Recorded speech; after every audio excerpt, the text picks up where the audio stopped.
নমস্কার দর্শকরা, রকমারি ব্যঞ্জনে আজ আমি এসেছি ফুলকপির সিঙাড়ার রেসিপি নিয়ে। এই জন্যে কী কী উপকরণ লাগছে সেগুলো একবার দেখে নেব। যেহেতু ফুলকপির সিঙাড়া, তাই ফুলকপিগুলোকে ছোট ছোট টুকরো করে নুন হলুদ মাখিয়ে ভেজে নিয়েছি। দুটো মিডিয়াম সাইজের আলু সেদ্ধ করে নিয়েছি। নারকেল কুচি, ধনেপাতা কুচি, 1 ইঞ্চি টুকরো আদা আর 4টে কাঁচা লঙ্কা আমি থেতো করে নিয়েছি। নিয়েছি কিছুটা বাদাম, আর নিয়েছি ভাজা মশলা করার জন্য 1 চামচ ধনে, 1 চামচ জিরে, 3টে শুকনো লঙ্কা, 3টে এলাচ, 3টে লবঙ্গ আর 1 টুকরো দারচিনি। ফোড়নের জন্য নিয়েছি মেথি, মৌরি, শুকনো লঙ্কা আর তেজপাতা। আর নিয়েছি আদা কুচি। যে গোটা মশলাগুলো আমি নিয়েছিলাম সেগুলোকে তাওয়াতে সেঁকে এই গুঁড়ো মশলাটা আমি বানিয়ে নিয়েছি। নিয়েছি 1.5 কাপ ময়দা, লাগছে বেকিং সোডা, ময়ানের জন্য লাগবে সাদা তেল। যে কাপে আমি ময়দা মেপে নিয়েছিলাম তারই 1/4 কাপ। আর লাগবে নুন, হলুদ, চিনি আর ভাজার জন্য সাদা তেল। প্রথমেই আমি সিঙাড়ার খোলের জন্য ময়দাটাকে মেখে নেব। এই জন্যে নিয়ে নিচ্ছি ময়দাটা। এতে দিয়ে দিচ্ছি 1/4 চামচ নুন বেশি দেবার দরকার নেই। দিয়ে দিচ্ছি 1 চিমটি পরিমাণ বেকিং সোডা। এটা বেশি দিলে সিঙাড়াটা ভাজার সময় লাল হয়ে যাবে। আর দিয়ে দিচ্ছি 1/4 কাপ সাদা তেল। এবার সমস্ত উপকরণগুলোকে একসঙ্গে খুব ভালো করে মিশিয়ে নেব। ময়ানটাকে খুব ভালো করে ময়দায় মিশিয়ে নেব। ময়ানটা যত ভালো করে মিশবে সিঙাড়া তত মুচমুচে হবে। বেশ কিছুক্ষণ ধরে ময়দাটাকে আমি খুব ভালো করে মিশিয়ে নেব। 5 মিনিট ধরে ভালো করে মেশানোর পর ময়দাটাকে হাতের মধ্যে নিলে এটা একদম মুঠো হয়ে যাচ্ছে। তার মানে বুঝতে হবে ময়ানটা ঠিকমতো দেওয়া হয়ে গেছে। এর মাপই হচ্ছে তাই যে 1.5 কাপ ময়দা আর 1/4 কাপ সাদা তেল। এই মাপটা নিয়ে নিলে আপনাদের কখনোই কোনো মুচমুচে জিনিস ভাজতে অসুবিধা হবে না। এবার আমি এটা জল দিয়ে মেখে নেব। একবারেই আমি এতে বেশি জল দেব না, অল্প অল্প করে জল দিয়ে মাখবো। ডোটাকে নরম মাখা যাবে না, এটাকে শক্ত করেই মেখে নিতে হবে। জলটা বেশি হয়ে গেলে সিঙাড়াটা আর মুচমুচে হবে না। বেশ কিছুক্ষণ ধরে মাখার পর ডোটা এরকম হয়ে গেলে এর উপরে আমি দিয়ে দেব কিছুটা তেল। তেলটাকে ভালো করে এর গায়ে মাখিয়ে আমি এটাকে 15 থেকে 20 মিনিট ঢেকে রেখে দেব। সিঙাড়ার পুর বানানোর জন্য গ্যাসের ফ্লেমটাকে অন করে আমি একটা কড়াই বসিয়ে নিচ্ছি।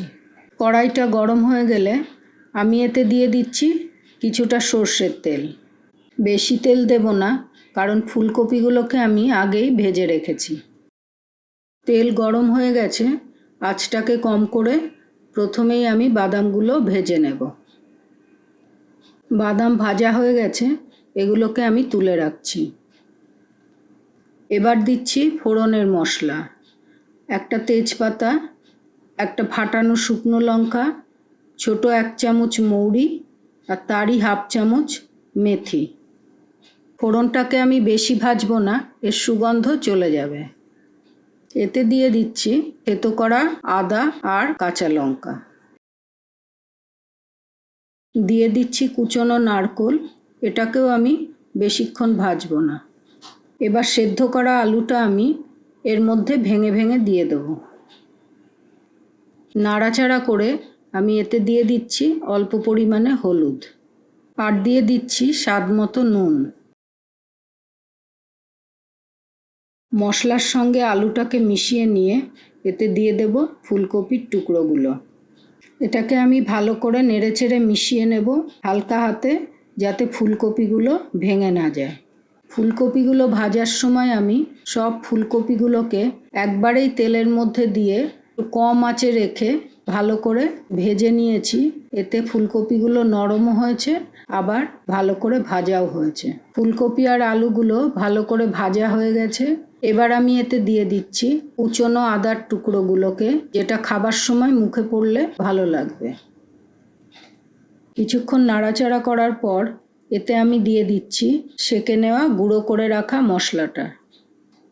আর দিচ্ছি 1 চামচ চিনি আর কুচো করে রাখা ধনেপাতা আর ভেজে রাখা বাদাম। সিঙ্গাড়ার মশলাটাকে আমি একটু মিষ্টি মিষ্টি রেখেছি, আপনারা আপনাদের স্বাদ অনুযায়ী নুন মিষ্টি দেবেন। মশলাটা রেডি হয়ে গেছে। এবার গ্যাসের ফ্লেমটাকে আমি অফ করে দিয়ে এটাকে ঠান্ডা করার জন্য রেখে দিচ্ছি। 20 মিনিট পর ময়দাটাকে নিয়ে এসেছি, এটা ভালো সেট হয়ে গেছে। এবার এটাকে আমি আরেকটু মেখে নেব।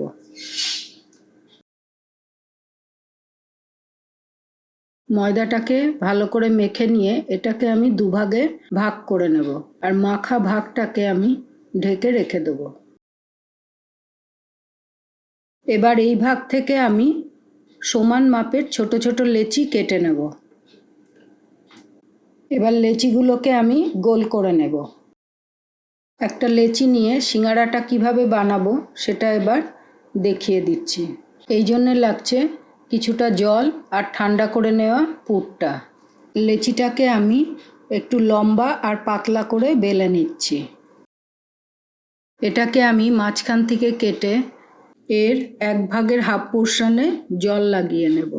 এবার জলের দিকটাকে ওপরে রেখে আমি এটাকে ফোল্ড করে একটা কোন শেপে বানিয়ে নেব। কোনটাকে আমি ভালো করে চেপে আটকে নিয়ে হাতের মধ্যে একটা পকেটের মতো করে ধরব। এর মধ্যে আমি পুরটাকে ভালো করে চেপে ভরে নিয়ে এই ধারটাতে আমি জল লাগিয়ে নেব। এবার সামনের যেই ভাঁজটা রয়েছে তার ঠিক উল্টো দিকের মাঝখানে আমি একটা কুচির মতো ফোল্ড করে নেব। এবার ভাঁজ দুটোকে আমি ভালো করে চেপে একসঙ্গে মুখটাকে আটকে নেব। মুখটাকে ভালো করে চেপে বন্ধ করে নিতে হবে, না হলে ভাজার সময় মুখটা খুলে যেতে পারে। দেখুন সিঙ্গাড়াটাকে বসানো যাচ্ছে, তার মানে বুঝতে হবে সিঙ্গাড়াটা ঠিকঠাক তৈরি হয়েছে। এটাকে রেখে দিয়ে আমি আরেকটা সিঙ্গাড়া বানানো দেখিয়ে দিচ্ছি। একইভাবে এটারও হাফ পোর্শনে জল লাগিয়ে আমি জলের দিকটাকে ওপরে রেখে ফোল্ড করে নেব। এবার কোনটাকে আমি এভাবেই হাতের মধ্যে নিয়ে পুরটা ভরে নেব।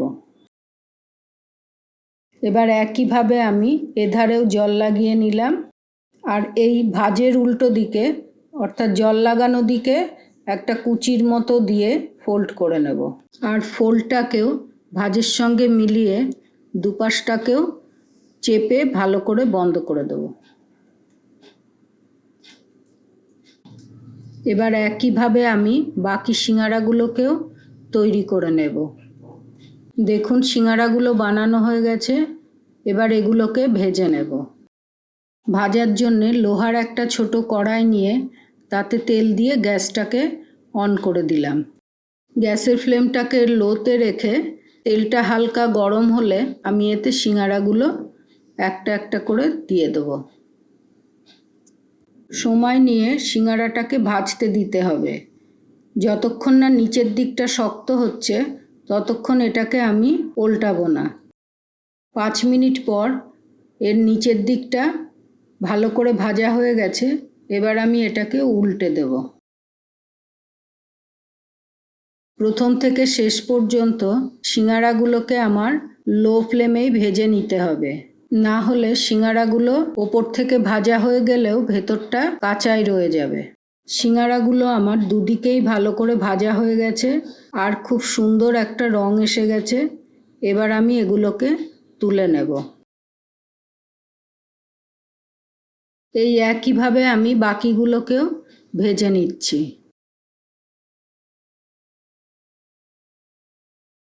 সব সিঙ্গাড়াগুলো আমার ভাজা হয়ে গেছে, আর দেখুন এর গায়ে এক্সট্রা কোনো তেল নেই, সিঙ্গাড়াগুলো একদম শুকনো। দেখুন একটা সিঙ্গারা আমি ভেঙে আপনাদের দেখাচ্ছি কত খাস্তা হয়েছে আর কত সুন্দর ভাজা হয়েছে। সিঙ্গারার রেসিপিটা যদি আপনাদের ভালো লাগে তাহলে ভিডিওটাকে লাইক করে দেবেন। আপনারাও বাড়িতে বানাবেন। ভালো লাগলে কমেন্ট করে জানাবেন। রেসিপিটা অন্যদের সাথেও শেয়ার করবেন। আরও এরকম রেসিপি দেখার জন্য আমার চ্যানেলটাকে সাবস্ক্রাইব করে দেবেন। আর পুরো ভিডিওটা দেখার জন্য ধন্যবাদ।